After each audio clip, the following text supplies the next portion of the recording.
आधार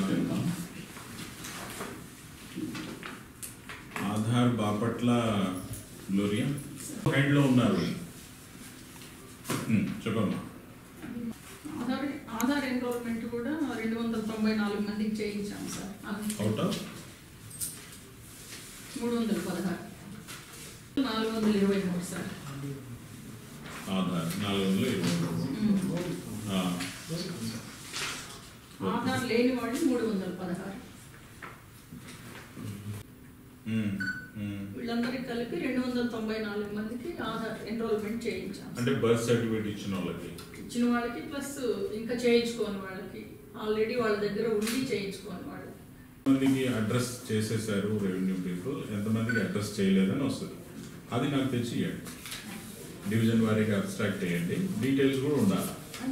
ఆ 3200 అంటే ఒక కాలం యాడ్ చేసి నాకు ఆధార్ వచ్చింది రిమార్క్స్ 3 రోజులు 4 రోజులు తీసుకోండి. ఈ వీకెండ్ లోపల ఫీడ్బ్యాక్స్ అంటే ఎక్కువ టైంలో వద్దు. ఇప్పుడు ఆల్రెడీ మనకు జియో కోఆర్డినేట్స్ ఒకటి జరుగుతూ ఉంది. జియో కోఆర్డినేట్స్ లో ఎవరెవరు పార్టిసిపేట్ చేస్తున్నారు? ఆధార్ జరుగుతున్న ఈ 44 సెంటర్స్ లో ఉన్న ఆధార్ డిఎస్ తప్ప మిగతా అందరూ పార్టిసిపేట్ చేయమని చెప్పాను.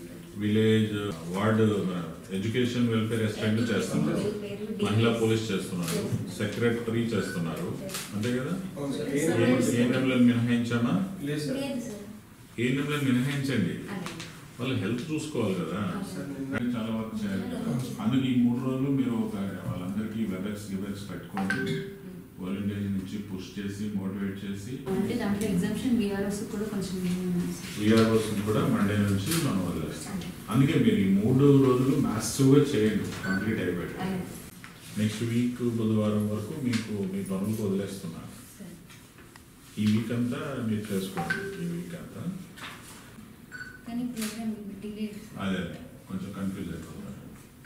సో మీరు గురు శుక్ర శని ఈ 3 రోజుల లోపల మ్యాసివ్గా చేయించండి. సర్వేలను పెట్టండి, అందరూ సెక్రటరియట్ ఎంప్లాయీస్ని పెట్టండి except ANS up to Saturday. ఈ 3 రోజులు ఎక్స్క్లూజివ్ అంతా పెట్టి చేయించండి.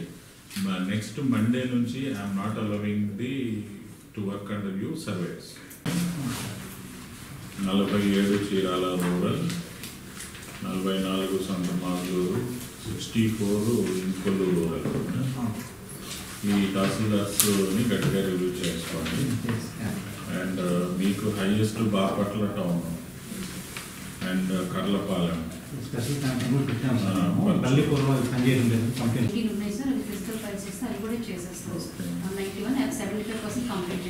మీ దగ్గర రేపల్లి మండల్ అండ్ నిజామాబాద్ కొల్లూరు కూడా 14 ఉన్నాయి అండ్ చెరుకుపల్లి 36 ఇక్కడ సంతమాగులు వేటపాలెమే 684 ఉన్నాయి సార్. సో వాళ్ళు చెప్పే డేటా ఏంటంటే మనం పూర్తిగా డోర్ టు డోర్ ఇచ్చిన డేటా నోన్ ఇచ్చిన డేటా సార్. ఏమైనా రేషన్ కార్డుకి అప్లై చేయించి, పెన్షన్ ఎలిజిబిలిటీ ఉంటే పెన్షన్కి అప్లై చేయించి, హౌసింగ్ ఎలిజిబిలిటీ ఉంటే హౌసింగ్ అప్లై చేయించి, వాళ్ళ పిల్లలు ఎవరైనా ఇంకేదైనా వాళ్ళకి దీపంలో ఉంటే దీపంలో చేయించి, అట్లా ఒక సక్సెస్ స్టోరీలా చేయండి.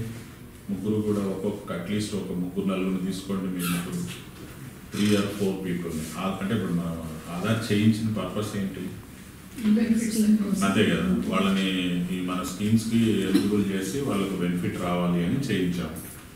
సో మీరు ఏం చేస్తారంటే ఒక్కొక్క 4 మీరు అడాప్ట్ లాగా చేసుకొని ఇప్పుడు ఆధార్ ఎవరికైతే ఇచ్చామో ఆ ఫ్యామిలీకి నిన్నటి దాకా ఏం లేవు, ఈ రోజు నుంచి దేంట్లో మనం వాళ్ళని ఇంక్లూజన్ చేస్తున్నాం. రేషన్ కార్డ్కి ఇప్పుడు ఉన్న స్కీమ్స్ ఏమేమి రాబోయే రోజుల్లో రైతు భరోసా అలాంటివి వస్తాయి, ఫిషింగ్ హాలిడే లాంటివి వస్తాయి, అవి చూసుకోవచ్చు. వీళ్ళు ఫిషింగ్లో కూడా ఉంటారు ట్రైబల్. సో ముందు అమల్లో ఉన్న స్కీమ్స్లో జాబ్ కార్డ్ ఇప్పియండి, జాబ్ కార్డ్ వేజెస్లో. ఇది తహసీల్దార్స్ కూడా మీరు ఒక్కొక్క మండల్లో కనీసం ముగ్గురిని అడాప్ట్ లాగా తీసుకొని ఇప్పుడు ఎవరికైతే మనం కొత్తగా ఆధార్ ఇచ్చామో ఆధార్ ఇచ్చిన వాళ్ళని మీరు ఒక్కొక్క ముగ్గురిని మీరు పెట్టుకొని వాళ్ళకి స్కీమ్స్లో ఇంక్లూజన్ చేయించి ఇన్విటేషన్ లాగా ఉండాలి. ఇంతమందికి నేను ఈ 2 నెలలు ఈ నెల కాలంలో ఆధార్ ఇచ్చాను, ఇచ్చిన వాళ్ళల్లో ఇదిగో ఈ 4కి నేను స్కీమ్లో ఇన్వాల్వ్ చేశాను అని చెప్పి మీడియాలో ఒక స్టోరీ లాగా వచ్చి మిగిలిన వాళ్ళందరూని కూడా ఆ కన్సర్న్డ్ ఆఫీసర్స్ అంటే మీ మండలంలో ఉన్న డిఆర్డిఏ వాళ్ళు, డోమా వాళ్ళు, సివిల్ సప్లైస్, వీళ్ళందరూ మిగిలిన వాళ్ళందరినీ కూడా ఇంక్లూజన్ చేయాలి ఈ స్కీమ్స్లో. They are the most eligible people అని మీరు ఒక మూవ్ లాగా, ఒక మీరేమో సక్సెస్ స్టోరీస్ లాగా చేస్తారు, మిగతా వాళ్ళని ఆయా డిస్ట్రిక్ట్ ఆఫీసర్స్ టేకప్ చేసుకుంటారు. అట్లా చేయాలి. అట్లనే మీ అందరికీ ఇన్స్ట్రక్షన్స్ ఏంటంటే ఆర్డీఓలకి, తహసీల్దార్లకి ఈ బ్యాలెన్స్ని ఫోకస్ చేసి, ఇప్పుడు మీరు ఈరోజు బుధవారం, నేను నెక్స్ట్ బుధవారంకి వచ్చేటప్పటికి మనకి ఇది ఆల్మోస్ట్ 100% కంప్లీట్ కావాలి.